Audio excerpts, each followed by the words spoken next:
I've already taken the twin hammers out on the first run, as you can probably already see from all the dirt and residue that's left all over it. I enjoyed it. I had a really good time with it, but it's already time to make some adjustments. There's a few things that need to be changed in order to get this thing performing a little bit better. Team Baxter. First off, I'm still having problems with that shift servo in there. It's not the servo itself. I think my main problem right now is the servo saver. So what I'm going to do is pull that servo saver off and put a regular servo horn on. I'm going to fabricate my own linkage to link to the shifter,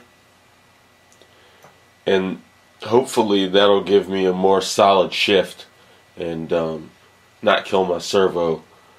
I think the servo saver is prohibiting the travel a little bit, so I'm going to take that off and see what happens. I didn't like the action of the shift servo, so I'm taking steps to try to remedy it.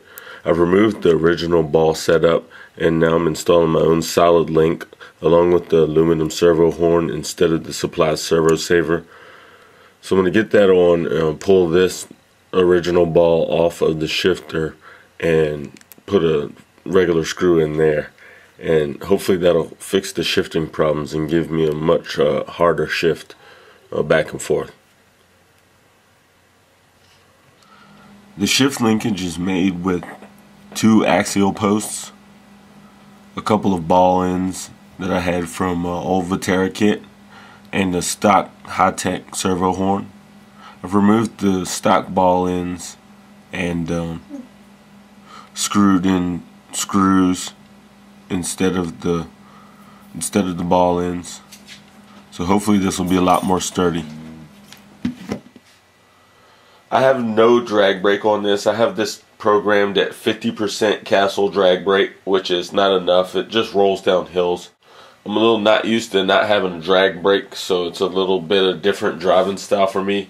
And I'm okay with having a little bit of drag brake, but I need more than 0, which is basically what 50% is on a Castle Sidewinder 3. The steering is not the best. It needs to be adjusted somehow. I'm going to play around with the endpoints a little bit. I'm somewhat limited due to the radio I chose with the steering endpoints. I can dial them all the way up, and we'll see how it responds. I may have to get a BEC on this to get the servo moving a little faster. It didn't move particularly slow, but I did notice in some instances it was suffering just a little bit. So we'll see about that. I decided to put a BEC in to help out with the steering. So got that wired in, and I waterproofed it. That's what the plastic dip is. There's some silicone underneath that. Got it all wired up. I have to get the transmission in before I can do anything with all these wires. Got my red wire disconnected with a small little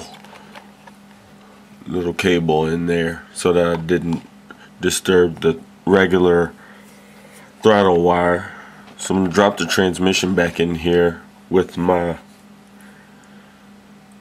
custom link for the steering linkage and see if this thing works any better. The main thing I noticed that the truck runs good. Good in high and good in low when it shifts because of the shifting servo, but hopefully I'll get that fixed. But anyway, the difference between high and low gear is not enough for me. I want a larger difference between high and low gear. Doing some looking through the manual at the gear ratios, and so I'm going to do a little shifting of the pinion. I'm going to drop the pinion size considerably and see if I can get a bigger difference between the high gear and low gear set. When I put it in low gear, it slows down a good bit, but not what I was kind of expecting, not what I was looking for. So I'm going to try to get that gap a little bit larger. Kind of slow it down in low gear a little bit. I don't need so much top end, but I'd like a lot more low end, so I'm going to work towards that. The tires work pretty good, a lot better than I actually expected them to work. These are Vaterra branded TSLs. They grab pretty good. They climb rock faces fairly well.